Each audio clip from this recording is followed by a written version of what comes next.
So picture this. You are standing right in the middle of a bustling, completely modern industrial area in Chennai. Right.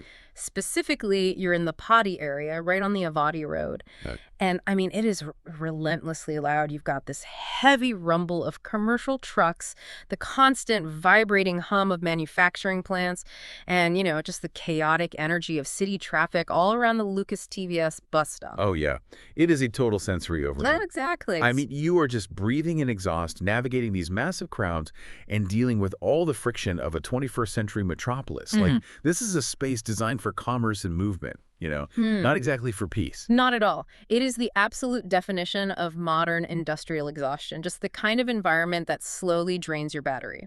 But here is the wild part. Okay. Just a 5-minute walk from that noisy bus stop, the exhaust fumes and the grinding gears they completely fade away. Wow. Yeah.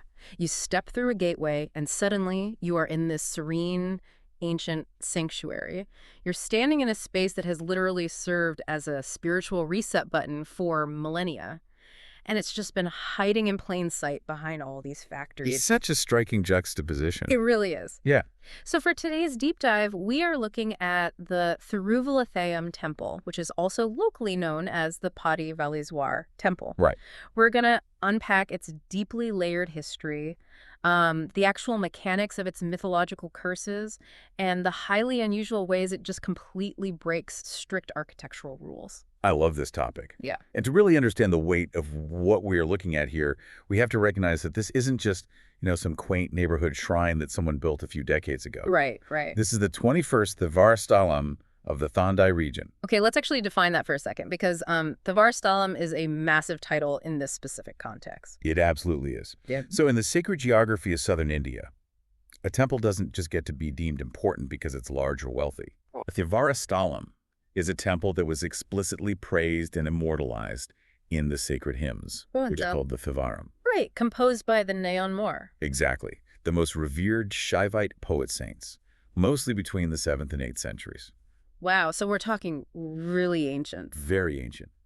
When figures like, Thiru Sambandar, or even much later figures like Arunacharinathar and Ramalinga Swamigal, when they compose poetry about a specific plot of land, they're basically pinning it on the map as this major vortex of spiritual energy. I see. I mean, these saints wandered across thousands of miles, but they felt a unique, almost gravitational pull to this exact location in Padi. Which immediately makes you wonder, right? Like, why this specific spot? What was happening on this one patch of dirt that drew in the absolute heavy hitters of spirituality? That is the big question. And to figure that out, we have to look at its origins, which are rooted in a very specific kind of mythological drama. We're talking high-stakes curses. Yes. And I think we need to quickly reframe how we think about a curse in Hindu mythology, because it's not what most people assume. How so? In Western narratives, a curse is usually just a straightforward punishment. Like a villain curses a hero just to make them suffer. Right, like a witch cursing a prince or something. Exactly. Yeah. But in the Vedic tradition, a curse operates more as a catalyst for karmic rebalancing. It strips away your accumulated ego, your power, your identity. It basically forces you to seek a fundamental structural reset of your soul. That is a great way to put it. And the story of Sage Bharadwaja is basically the perfect example of that mechanism in action. It really is.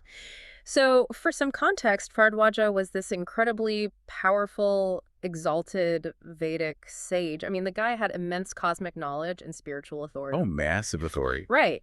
But then he commits a transgression, and the resulting curse doesn't just, give him a run of bad luck. It fundamentally alters his biology. Yeah, that's the wild part. He is transformed into a small black bird, specifically a bird known in Tamil as a valian. And just think about the intense psychological weight of that transformation for a second. That would have been brutal. You go from being this revered scholar who recites ancient mantras, someone who literally commands the respect of kings, to a scavenging blackbird. Mm-hmm. Yeah. You lose your voice, you lose your hands, your status, your agency. You're reduced to just the most basic, vulnerable form of existence out there. I mean, it is the ultimate lesson in humility. It really is. But what I love about this story is that as this small black bird, the Valian, Sage Bharadwaja doesn't just accept his fate. He doesn't just fly around waiting for the curse to eventually expire. Right, he takes action. Exactly. The mythology highlights the sheer grit involved in his redemption. He actively seeks out the specific location in Padi to cure himself. He actually manages to create a sacred water source. As a bird. Right, Okay. as a bird, which we now call the Haradwaja Tirtham, and then he uses that water to worship a Shiva lingam that he found sitting under a khandre tree. Though, I should mention, some local texts also say it was a patheri tree. Let's actually pause on the mechanics of that for a second. Just picture the physical labor of a small bird attempting to dig or create a water source. It's hard to even imagine. Fetching water drop by drop to bathe a stone idol. I mean, it is such a powerful, enduring metaphor for the sheer willpower required to overcome deep karmic debt. Yeah, that's a really profound way to look at it. It demonstrates that redemption isn't just handed out freely, you know. It requires exhausting, deeply humbling effort. And furthermore, the lingam he worshipped wasn't just any stone. It was a Swayambhu lingam. Meaning self-manifested, right? Like not carved or installed by human hands. Precisely. A Swayambhu lingam is believed to have naturally emerged straight from the earth, so it carries its own inherent primordial energy. Oh, wow. Yeah. The bird sage basically recognized that raw cosmic power and tapped into it to reverse his biological and karmic curse. And this intense avian devotion is literally baked into the temple's identity today. Even the name of the temple itself, Thiruvalithayam, breaks down so perfectly to tell the story. It really does. Like, Thiru is a respectful divine prefix. Vali comes directly from Valian, the blackbird. And Thayam relates to the motherland, or, the sacred place. Thiruvalithayam. Exactly. Even the presiding lord of the temple became known as Valleswarar, or Vailianathar, which literally means the lord of the Valian bird. And the goddess who presides alongside him is known as Jagadambal, or Tayamai. I love that because it establishes the foundational DNA of the space.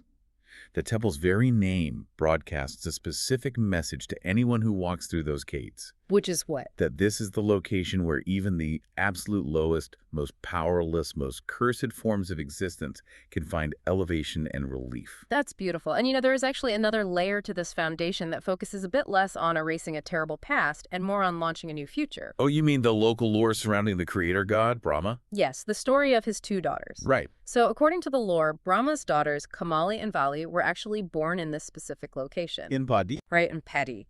They grew up here.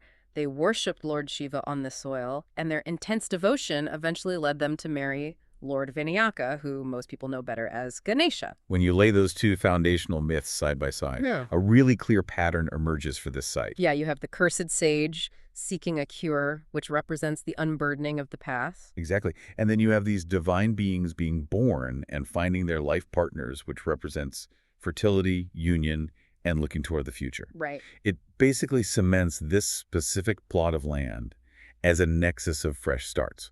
Whether you are, trying to clear out a karmic deficit or build a solid foundation for a new phase of your life, the spiritual soil here is just considered fertile for both. It's basically like a cosmic witness protection program. You get cursed, you lose your original form, and you come to this specific spot to hit the reset button and get your life back. That is a wildly modern way to put it, but honestly, it's accurate. Well, that dual reputation for healing and new beginnings basically sets up the temple for its absolute most famous visitor. Because while the blackbird gave the temple its name, there is a totally different figure whose desperate search for a cure just completely hijacked the temple's modern identity. We definitely have to talk about Guru Bhagavan, the planetary god Jupiter. We do. And for anyone not familiar, in Vedic astrology, Guru Bhagavan is the planetary deity of wisdom, of prosperity, and spiritual guidance. He is literally the preceptor, like the head teacher of the gods. Right, but apparently even the gods are vulnerable to karmic debt. Very much so. Because Guru Bhagavan ends up suffering this massive, debilitating curse from Menaka, who was his brother's wife, and he was suffering immensely. He was stripped of his usual clarity and power, and he just didn't know how to fix it. So what does he do? He goes to the ultimate authority, Lord Shiva. Exactly. And what's fascinating here is that Shiva's response is highly specific. He doesn't just wave a hand and cure Jupiter right on the spot. Right, there's no instant magic trick. Exactly. He prescribes a very specific geographic remedy. He essentially tells Guru Bhagavan, go to Thiruvalithayam, do your penance there, meditate on me, and you will be absolved. So Guru follows the instructions. He travels to this spot on the Avadi Road, performs some rigorous penance over a long period, and is finally freed from the curse. But here is the question that really jumps out at me. Okay, what is it? If Lord Shiva is the presiding deity, like he's the main of this temple, how did a planetary god like Jupiter end up completely redefining the temple's modern reputation? Doesn't that sort of break the spiritual hierarchy? It's a brilliant question, and really speaks to how places of worship evolve based on the practical, everyday needs of the people who actually visit them. Okay, makes sense. Like, make no mistake, structurally and liturgically, this is fundamentally a Shiva temple. Lord Vellizwar is the supreme deity here. Right. However, everyday people are constantly dealing with astrological anxieties. In Vedic astrology, an afflicted Jupiter, which is known as Guru Dosham, can cause massive tangible disruptions in your life. What kind of disruptions? We're talking financial ruin, terrible decision-making, severe delays in marriage, and just a general loss of wisdom or clarity.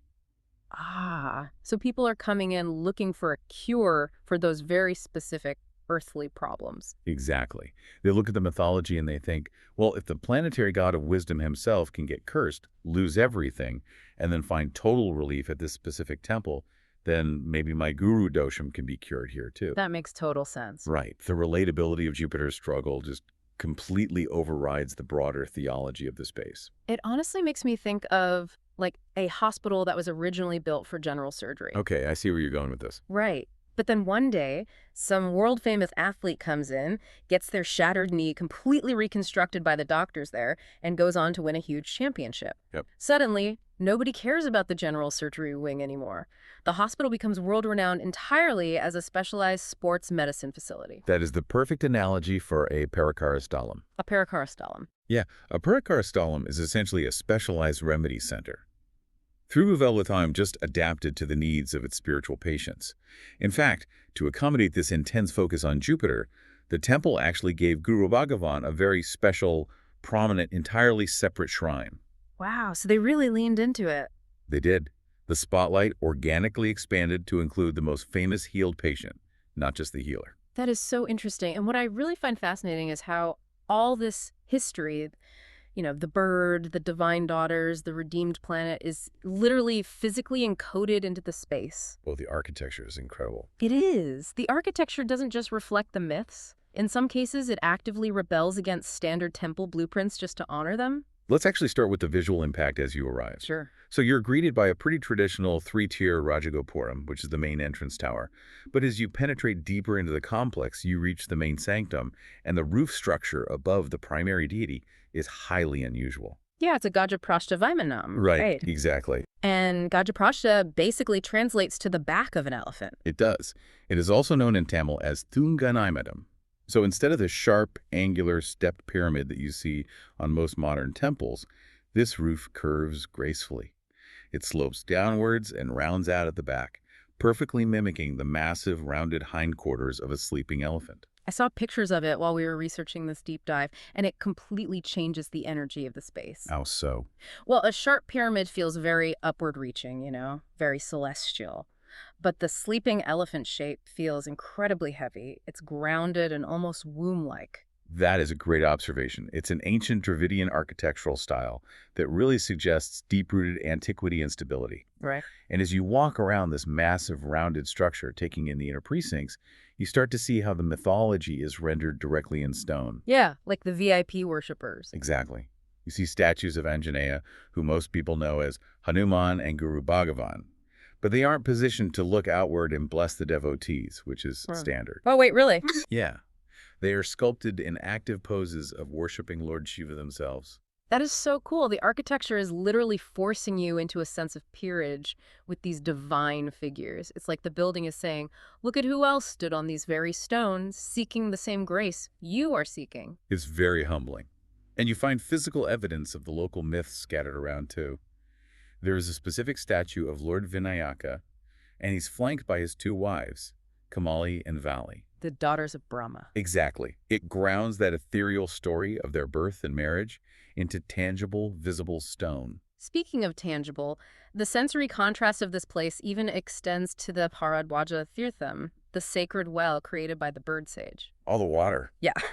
We established that the temple is completely surrounded by heavy industry and pollution, right? Yet the water drawn from this specific well is famous for tasting incredibly sweet. It really is. The local accounts explicitly compare the taste to fresh, tender coconut water. It serves as this beautiful sensory anchor for the devotee.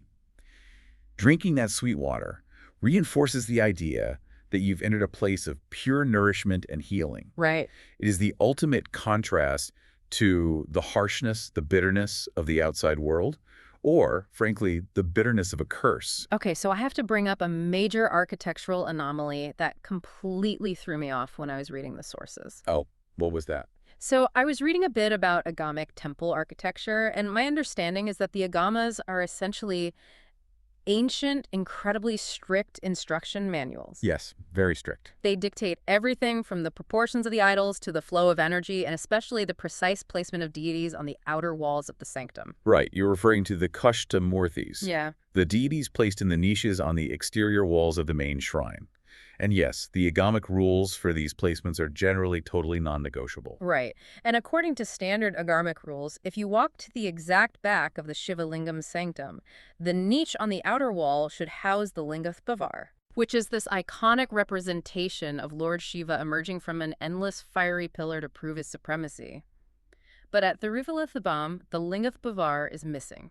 It is. Sitting in that exact highly regulated spot is Lord Vishnu. Why would the architects break such a strict canonical rule? What's fascinating here is that it reveals a really interesting hierarchy in temple culture. Basically, local lived history can override universal canonical templates. Really? Yeah. The reason Vishnu occupies that space is because Lord Rama, who is an avatar of Vishnu, is recorded in the local lore as having worshipped at this very temple during his earthly journey. Oh, I see. So because Rama physically visited the space, they just altered the fundamental floor plan to honor his specific presence. Precisely. The temple's unique roster of divine visitors became more important than the generic rulebook. Wow. They customized the blueprint. And it isn't the only deviation, by the way. You know more. Yeah, you'll also find a unique four-armed Balasubramanya, which is a young depiction of Lord Murugan positioned so that he is directly facing the Shiva Lingam. This is another slight anomaly that gives the temple its distinct, highly personalized character. It proves that the temple is really a living diary of everyone who has ever passed through it. That is amazing. And it brings us perfectly to the present day. Because we've talked about cursed birds and ancient kings, but how do modern people living in Chennai actually interact with this space right now? That's a great transition. Like, what does a typical week look like, given all this heavy, customized history? Well, because it is primarily functioning as a Parakara Islam for Jupiter, the entire rhythm of the temple revolves around Thursdays. Ah, because Thursday is Jupiter's day. Exactly. Yeah. In Vedic astrology, Thursday is ruled by Jupiter. So on a Thursday morning, the temple completely transforms. And the rituals performed are incredibly specific, right? They're deeply tied to the astrological identity of Guru Bhagavan. And I imagine it peaks during Guru Payarki. Oh, absolutely, yes. Okay. Guru Payarki is the astrological transit of Jupiter. Jupiter takes roughly a year to move from one zodiac sign to the next. In Vedic astrology, this transit shifts the cosmic weather for literally everyone on Earth. So people flock to Thiruvalithayam during this transit to ensure they are protected from any negative fallout. And the offerings they bring aren't just, random acts of charity. They are highly specific, almost like sympathetic magic. Exactly. Devotees drape Guru Bhagavan in yellow cloth. They bring yellow jasmine or muley flowers, and they light ghee lamps. We really have to look at why those specific items are used. Right. It's not random. No, not at all.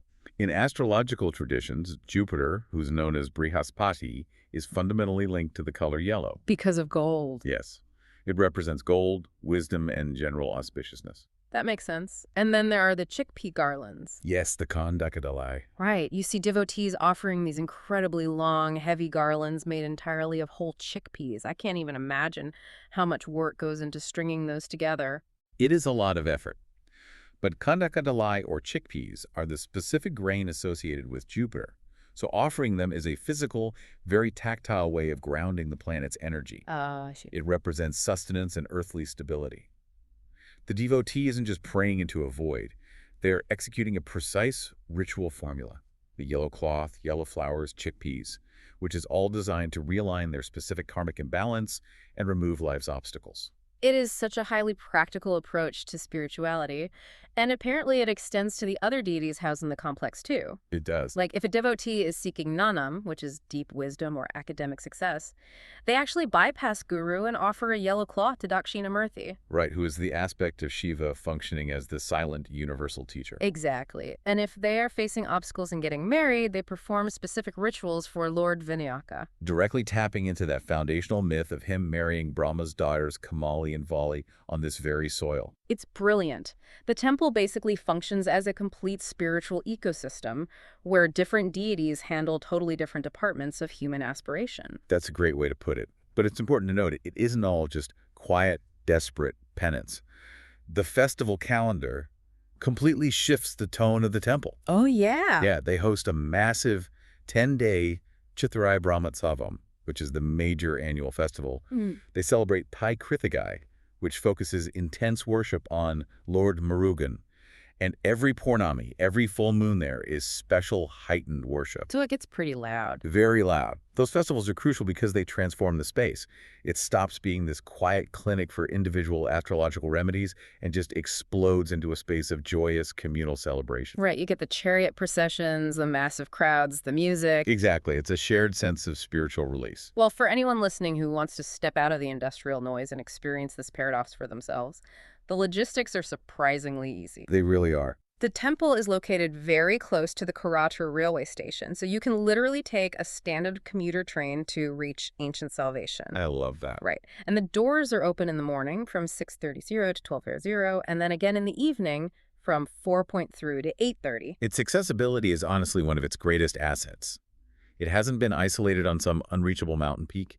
It remains right there, deeply embedded in the daily commute, ready to serve a modern city. When you step back and look at the whole picture, the Thiruvalithayam temple is just a masterpiece of contradiction. It really is. You have this incredibly serene, ancient remedy center hidden directly behind a noisy, chaotic industrial zone. You have a space where the physical architecture deliberately breaks the most sacred rules just to tell stories of cursed bird sages, redeemed planetary gods, and divine marriages. It stands as a physical testament to the enduring human need for a place of reset. Throughout history, whether we're talking about Vedic sages, planetary deities, or modern office workers, people have sought out this specific patch of earth on the Avadi road to be healed. To shed the crushing weight of their past. Exactly. And to reset their destinies. It is the ultimate cosmic reset button, and it's still functioning perfectly after all these centuries. Which leaves us with a necessary question to turn inward. We live in a world defined by constant motion, by information overload, and the relentless noise of our own digital and industrial lives. Right. We all accumulate karmic debt. We all occasionally feel burdened, trapped, or even cursed by our circumstances. So where is your Thiruvalithayam? Where is the sanctuary you retreat to, the space that allows you to shed your heavy history, drink the sweet water, and start completely anew?